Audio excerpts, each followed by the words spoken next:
Friends, our scripture today comes from Luke chapter 23, verses 33 through 43.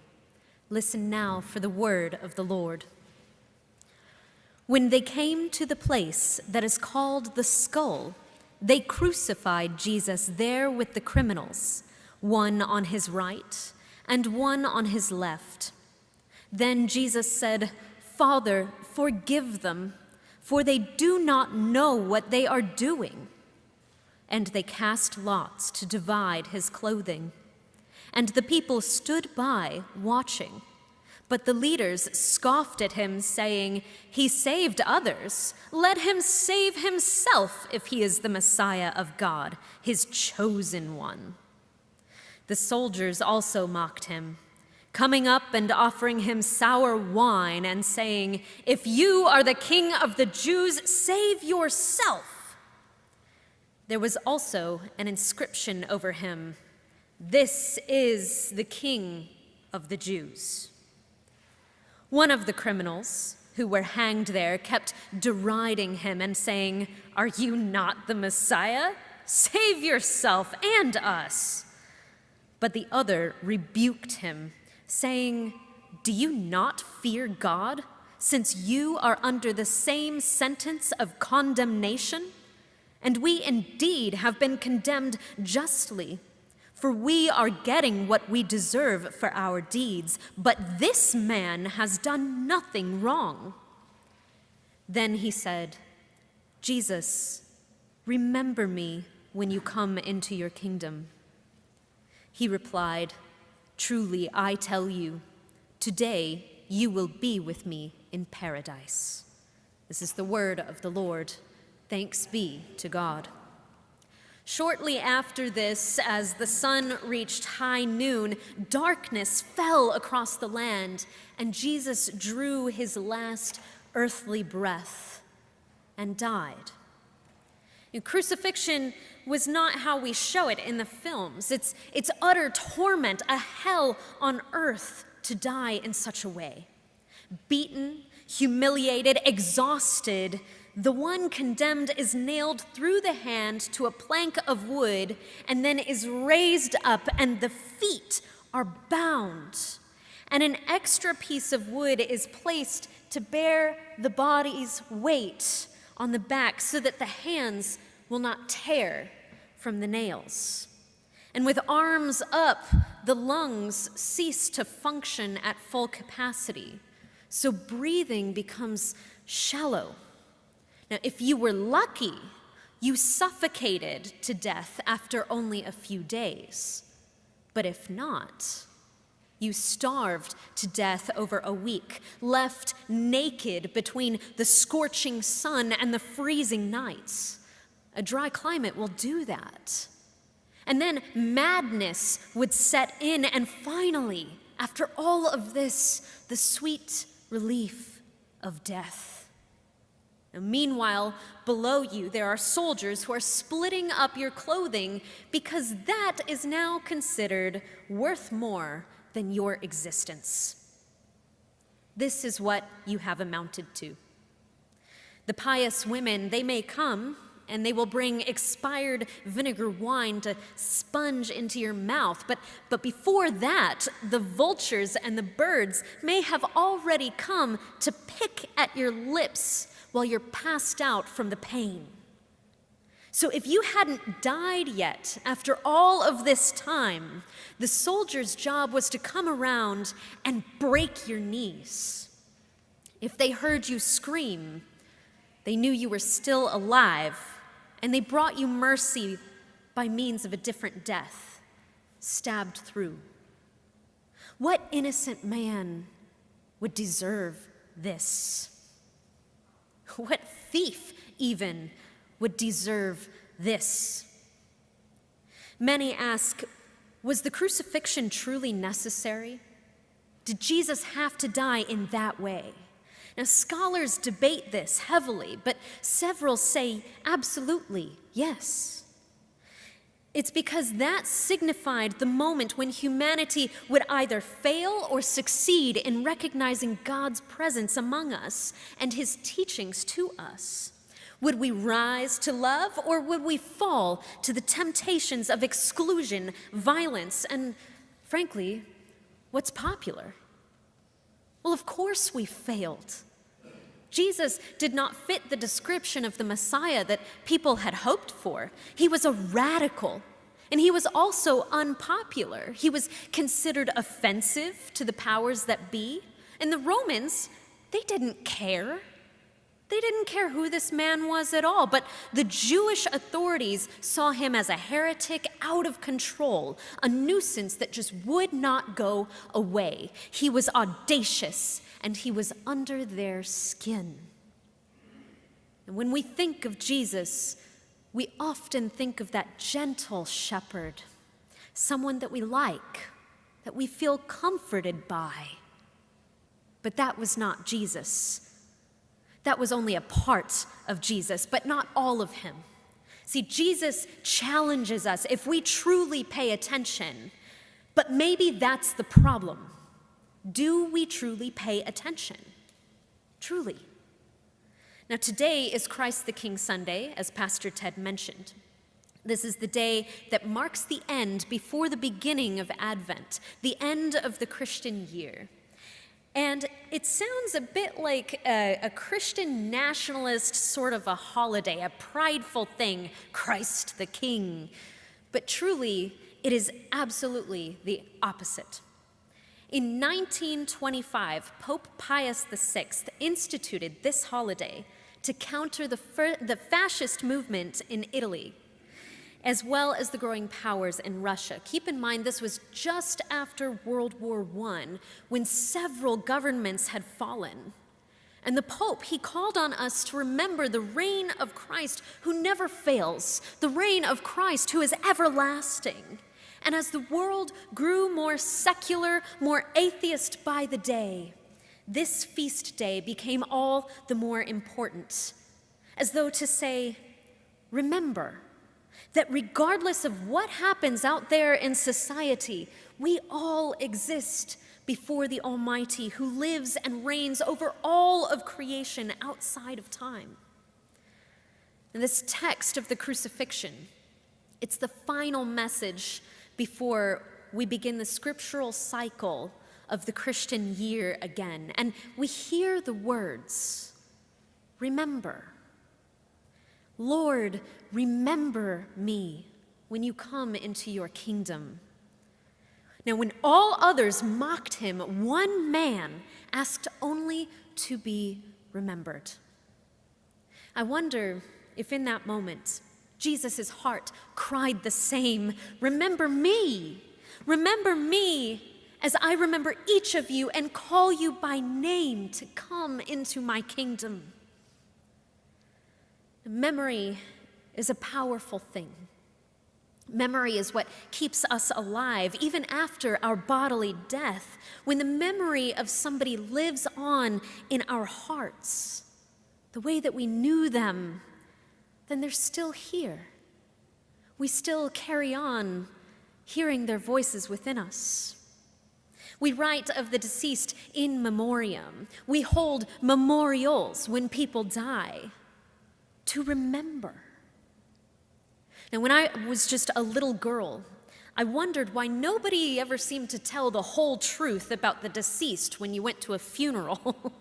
Everybody talks so well about the person that has passed on. Why does everybody suddenly get to become a saint when they died, as though everything ugly about them never happened?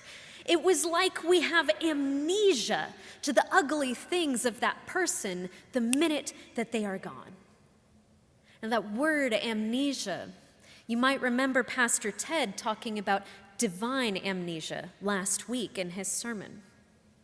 That God, out of grace, forgives our shortcomings and forgets them, so that tomorrow is a new day, a chance to rise and be better, putting all of that behind us because God sees the best in us.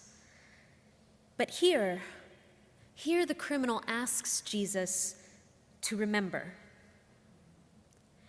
And Jesus did remember. But as God remembers the beauty in a person and forgets the rest in an act of forgiveness. Now, that is what we do with funerals. Funerals weren't made for the dead. They exist for the living, as a way to close a chapter and be at peace with just what has been left and lost to us. We honor our loved ones lost by remembering them in the same way that God remembers us for the things that they did that made the world better for us, for the ways that they loved us and loved God's creatures. But now I ask this: why do we have to die to be remembered? Why is it that we are only seen for our beauty and truly known after our time has ended here? There's a country band called the band Perry, and they sang a song released in 2010 called "If I Die Young." And there was a line in that song that bothered me, and it always stuck with me. She sings, "A penny for my thoughts, oh no, I'll sell them for $1. They're worth so much more after I'm a goner. And maybe then you'll hear the words I've been singing. Funny when you're dead, how people start listening." Life consumes us, friends. None of us escapes this life alive. We all have an expiration date, and we all face the steady march of time that never tires, never slows, each breath that we take closer to the last one that we will ever draw. And we fill that time, we fill those breaths with tasks, to-do lists that are never done, worry that never subsides, and the spinning wheels that we have created that never really take us anywhere. And we tell ourselves that what is truly important is the people that we love, but yet we place them in the wings and we focus on these little things that ultimately we don't remember, and we can't take them with us. And we allow ourselves to become so stressed over things that are just things. They're just things. Last week, I was in the parking lot at a grocery store, and I sat in my car for a moment to check my phone, go through my text, as you do, and a little girl about 5 years old and her mom, they came out of the store, and they brought their cart up to the car that was directly next to mine. And the little girl, she saw all of those black birds that fill the parking lot and poop all over everything. And she marched up to them, making herself really big, and she had her pigtails, they were just flying in the wind behind her, and she let out this giant roar at these birds. And they all flew up, and she was just so delighted with herself. And her mom, all the while, was putting groceries into the car. It was this huge SUV, one of those with the lifted tires, you know, and it sits about twice the size of my Toyota RAV4. And all the groceries had been put in, the weather was beginning to turn, and suddenly small sprinkles were spattering against my windshield. And the mother from the other side of the car, she yelled to her daughter, "Get in the car, now, it's starting to rain." And this little girl, she was such a small little thing, she had to jump up to reach the car handle to open the door. Now, by this point, the wind was just howling. And to my surprise, and to hers, there had been balloons just inside that car door. And as soon as she managed to get the door open, the balloons flew way up high, miles high, in seconds, and they were gone. And the girl looked up with horror in her eyes, and I could see the tears already starting to form. And her mother saw what happened and began screaming at her with anger, and she said, "How could you do that? How could you be so stupid?" And the girl, she stood there holding on to that car handle, and her face turned red, and her eyes just spilled over with tears as her mom continued to berate her for letting those balloons get out of the car. And it took everything in me to not open my car door and put that mother back in her place for what she was doing to that child. This was incredibly difficult to witness. Now, that moment, it can't be taken back. And I know that I don't have children of my own. I know that parenting is hard. And I know that stress can overcome us, and we do things that we're not proud of in those moments. Life is hard, and we're not perfect, I know. And sometimes we struggle just to get through a day, and we're unfair to others. And they get to take the hit for the problems that we created and didn't deal with. Anger doesn't mean that we don't love someone. But in that moment, the balloons were more important to that mother than the relationship that she had with her daughter, who was too little to see them behind the windows. Now, I wonder if that interaction would have been different if that little girl had only been visiting for the weekend, or if she had only had a little time with her mom.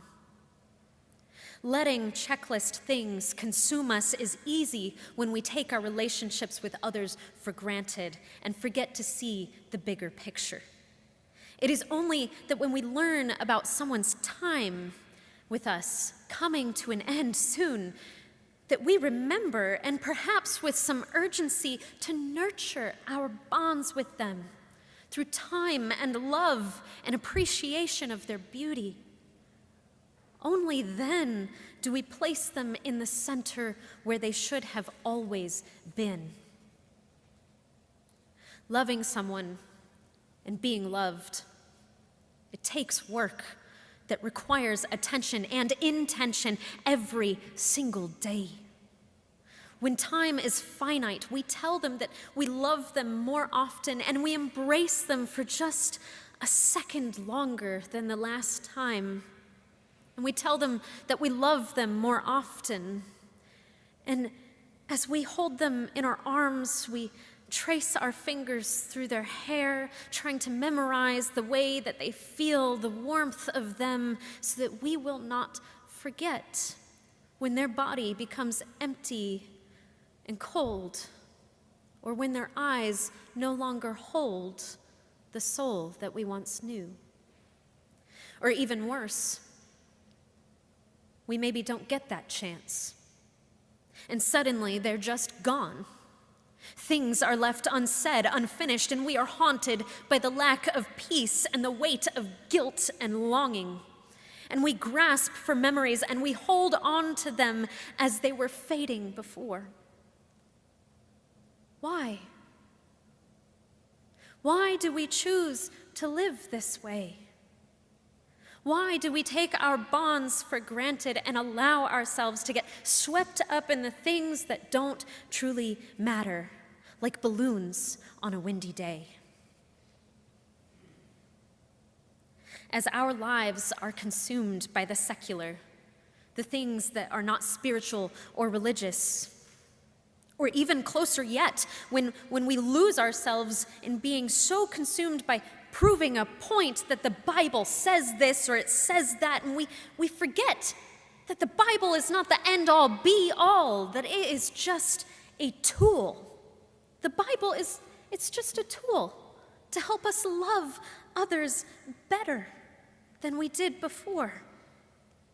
And the Bible, though religious, can be just like those balloons if we sacrifice our relationship with others in the interest of being right, or in the interest of satisfying some feeling that we have within us. We can get consumed, and we forget to make time for our souls, and to make time for the souls of others to touch our souls. And we like to think that that the people that we love are really not placed in the wings of the play of our lives. But unless we start prioritizing loving them and attending to them and making those memories with them now, cherishing them now, it'll be too late. We'll miss out. Jesus died, and finally, he was recognized. But it took dying to be known. It took leaving to be remembered. It took absence to be valued. And before he left, he asked that we value God and value one another. Did we listen? Now, Jesus lives on in us. We are called to look into the eyes of the other and see Jesus staring back at us, because each of us is a son or daughter of God, a brother or sister of Christ. And we are called to live into that love that embraces and cherishes the other now. God is not dead. So when are we going to start listening to God's words? Today, Christ the King Sunday, remember to give your heart to the one who gave it to you and made it beat. Hold one another close, because time is marching on and we all have a death date. Each of us will meet with that hour of darkness before passing into the light. So don't allow someone's words to be more valuable when their heartbeat is gone. Treasure them now, because in the end, that's the most valuable thing that we can give. Ourselves, our attention. I hope that the mother who was in the store parking lot later asked her daughter for forgiveness for a bad moment. I hope that her daughter, though little, though still learning, can have a sense of divine amnesia to that moment and still see her mom as the most beautiful parts of her, and vice versa. We're all just humans, swimming against the current together. And sometimes we struggle and have bad moments. That's what happens when we lose sight of what matters most. The thief, a beautiful man with a bad record, he asked Jesus, "Lord, remember me when I come into your kingdom." And thank goodness we have a king who responds, "Truly I tell you, today you will be with me in the garden of God." Friends, let us remember what is important and place it at the center, just as God places each of us at the center and calls us by name. Amen. Friends, I invite